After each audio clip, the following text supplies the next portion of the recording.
അവരുടെ കുടുംബ ജീവിതത്തിൽ റാഹത്തും സന്തോഷവും മനസ്സമാധാനവും അല്ലാഹു നൽകുമാറാകട്ടെ. സ്വാലിഹീങ്ങളായ മക്കളെ അവർക്കും നമുക്കും അല്ലാഹു നൽകുമാറാകട്ടെ.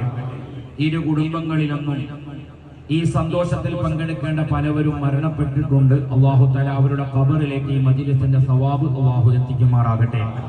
കേവലം 3 മിനിറ്റ് മുമ്പ് വരെ കാണലും കൂടലുമൊക്കെ നിഷിദ്ധമായിരുന്ന 2 കുടുംബത്തിനെയാണ് ഒരു അറബി വാചകത്തിലൂടെ ചേർത്തിയിരിക്കുന്നത്. എന്ന് പറയുന്ന ഏക പദത്തിലൂടെ ചേർത്തിയിരിക്കുന്നത്. യഥാർത്ഥത്തിൽ അറബിയിൽ ആണിന് സൗജ് എന്നും പെണ്ണിന് സൗജത്ത് എന്ന് പറയാറുണ്ടെങ്കിലും നിക്കാഹിന്റെ അവസരങ്ങളിൽ ആണിനെയും പെണ്ണിനെയും വധുവിനെയും വരനെയും വേർതിരിച്ച് പറയാതെ ഒരു പദം മാത്രമേ പറയുന്നുള്ളൂ. എന്ന് പറയുന്ന ഏക പദം മാത്രമേ പറയുന്നുള്ളൂ. അതിലൂടെ സൂചിപ്പിക്കുന്നത് ഭാര്യയും ഭർത്താവും രണ്ടല്ല, രണ്ടുപേരും ഒന്നാണ് എന്നാണ് അതിലൂടെ സൂചിപ്പിക്കുന്നത്. അള്ളാഹു എല്ലാ അർത്ഥത്തിലും അള്ളാഹു സന്തോഷം നൽകുമാറാകട്ടെ. കുടുംബ ജീവിതത്തിൽ മനസ്സമാധാനം അള്ളാഹു നൽകുമാറാകട്ടെ.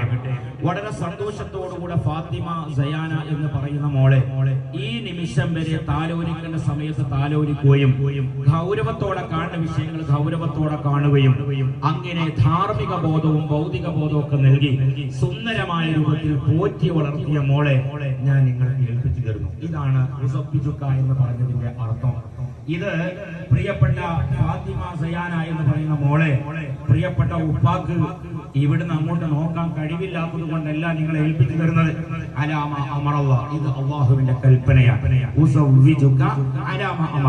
അള്ളാഹുവിന്റെ കൽപ്പന ഇല്ലായിരുന്നുവെങ്കിൽ ഇതുവരെ കാണുന്നതും തൊടുന്നതും ചാറ്റ് ചെയ്യുന്നതും ഒക്കെ നിഷിദ്ധമായി കണ്ടിരുന്ന ഒരു ഉപ്പ സ്വന്തം മകളെ ഏൽപ്പിച്ചു തരുകയില്ല. പക്ഷേ അള്ളാഹുവിന്റെ കൽപ്പന ഉണ്ടായതുകൊണ്ടാണ്. ഇവിടെ ഒരു കാര്യം കൂടി ചേർത്ത് പറയാൻ വേണ്ടി ഉദ്ദേശിക്കുകയാണ്. നിക്കാഹ് കഴിക്കുന്നതിന് മുമ്പ് കാണുന്നതും അതുപോലെ ഡ്രസ് എടുക്കാൻ പോകുന്നതും മൈലാഞ്ചി കല്യാണം, മഞ്ഞ കല്യാണം, ചുവപ്പ് കല്യാണം, എന്ത് ആലങ്കാരികമായ പേര് വിളിച്ചുകൊണ്ട് നടത്തുന്നു വളരെ നിഷിദ്ധമാണ്, ഹറാമാണ്.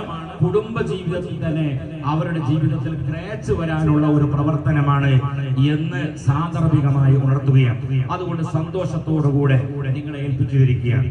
ഇത് പറഞ്ഞപ്പോൾ പ്രിയപ്പെട്ട ആബിദ് സാദാത്യങ്ങളെയും ആലിമീങ്ങളെയും ഇരു കുടുംബങ്ങൾ വന്ന കാരണവന്മാരെയും കൂട്ടുകാരെയും എല്ലാവരെയും സാക്ഷ്യപ്പെടുത്തി പറഞ്ഞിട്ടുള്ളത്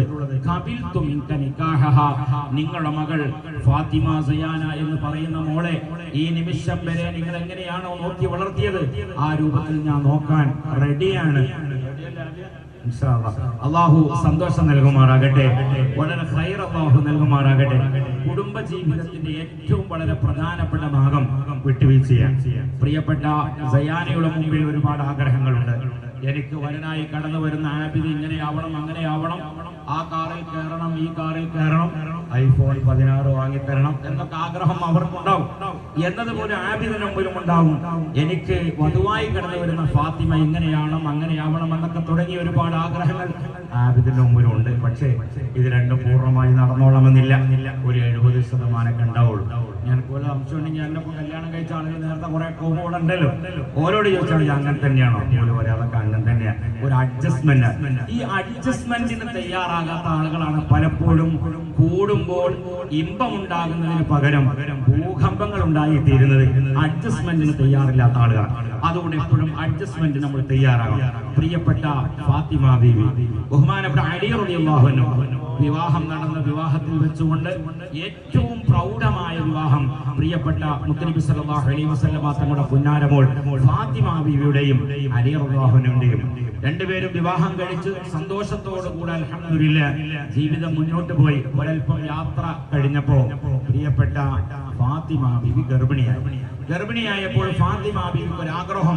സാധാരണഗതിയിൽ നമുക്കൊക്കെ അറിയാം, നമ്മുടെ ഭാര്യമാരൊക്കെ ഗർഭിണിയാകുമ്പോ പഴയ കാലത്ത് അച്ചാറ് വേണ്ടി വരും, പുളിയച്ചാറ് വേണ്ടി വരും, മാങ്ങ വേണ്ടി വരും, അങ്ങനെ പലതും കൈ പിടിച്ചാൽ അച്ചാങ്ങനെ ചോദിച്ചിട്ടുണ്ടാവും, പല സംഗതി ചോദിച്ചിട്ടുണ്ടാവും. പക്ഷേ ഇന്ന് ചിലപ്പോ പച്ചമാങ്ങ ചോദിച്ചോണെന്നുള്ള ചിലപ്പോ അൽഫാമും റസൊക്കെ വേണ്ടി വരും.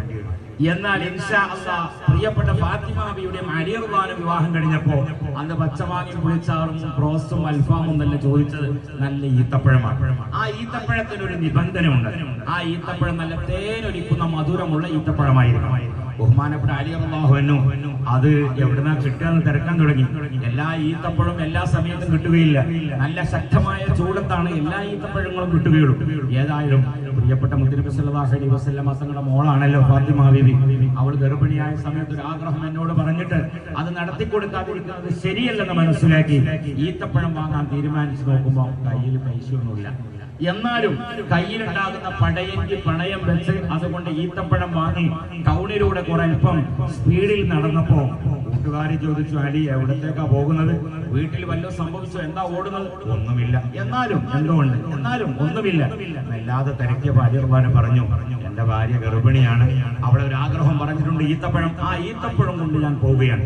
ആ കൂട്ടുകാർ പറഞ്ഞു, അലി ആ ഈത്തപ്പഴം ഞങ്ങൾക്ക് ഇതാ, ഞങ്ങൾ 3 ദിവസമായി ഭക്ഷണം കഴിച്ചതുകൊണ്ട് ഈത്തപ്പഴം ഞങ്ങൾക്ക് ഇതാ. ബഹുമാനപ്പെട്ട അലി റളിയല്ലാഹു അൻഹു ഈത്തപ്പഴം കൊടുത്തു.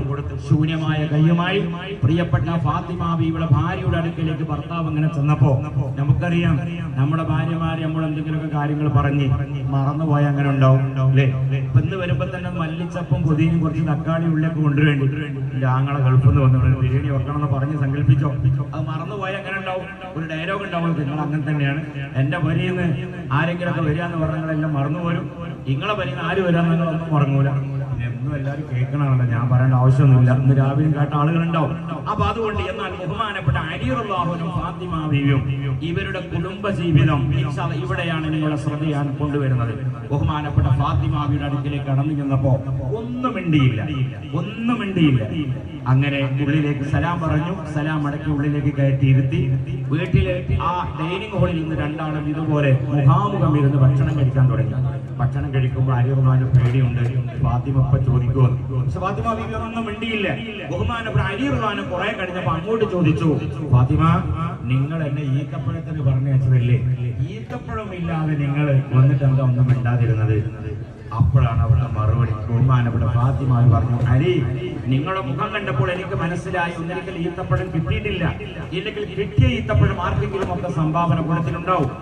അതുകൊണ്ട് ഞാൻ ചോദിച്ചാൽ നിങ്ങൾ എന്തെങ്കിലും ഒരു മറുപടി കട്ടുത്തരം പറയുമ്പോൾ ഞാനും പറയും, നിങ്ങളും പറയും. അങ്ങോട്ടും ഇങ്ങോട്ടും പറയുമ്പോൾ നമ്മുടെ ഗർഭത്തിലിരിക്കുന്ന കുഞ്ഞിന് പ്രയാസം വരുമെന്ന് മനസ്സിലാക്കിയാണ് ഞാനൊന്നും മിണ്ടാതിരുന്നത്. എത്ര സുന്ദരമാണ്. അതുകൊണ്ട് തന്നെ സുഖങ്ങളും ദുഃഖങ്ങളും പ്രയാസങ്ങളും വിഷമങ്ങളും ഒക്കെ ജീവിതത്തിൽ കടന്നു വരുമ്പോ പഠിച്ചെടുത്ത ധാർമ്മികത മുന്നിൽ വെച്ചുകൊണ്ട് വിടാനും പൊറുക്കാനും ഒക്കെ തയ്യാറാവണം. അതാണ് നിക്കാഹിലൂടെ സൂചിപ്പിക്കുന്നത്. അല്ലാഹു സന്തോഷം നൽകുമാറാകട്ടെ. അല്ലാഹു സ്വാലിഹീങ്ങളായ മക്കൾ അല്ലാഹു നൽകുമാറാകട്ടെ. നവ ദമ്പതിമാർക്ക് മുത്തനബി സല്ലല്ലാഹു അലൈഹി വസല്ലം തങ്ങൾ കൊടുത്ത ഒരു നല്ലൊരു ഗിഫ്റ്റ് ഉണ്ട്. ആ ഗിഫ്റ്റ് ഈത്തപ്പഴമോ അണ്ടിപ്പരിപ്പോ മുന്തിരിയൊന്നുമല്ല. ബാറക്കല്ലാഹു ലക്കുമാ വബാറക അലൈക്കുമാ വജമഅ ബൈനകുമാ ഫീ ഖൈരിൻ വലതുഫിൻ വഅഫിയ. ഇതെല്ലാവരും ചേർന്ന് നമ്മുടെ പ്രിയപ്പെട്ട ആബിദിനും അതുപോലെ ഫാത്തിമ സൈനക്ക് നമ്മൾ ചേർന്ന് കൊടുക്കാം. എല്ലാവരും ചൊല്ലട്ടെ, ബാറക്കല്ലാഹു ലക്കുമാ വബാറക അലൈക്കുമാ വജമഅ ബൈനകുമാ ഫീ ഖൈരിൻ വലതുഫിൻ വഅഫിയ. ബാറക്കല്ലാഹു ലക്കുമാ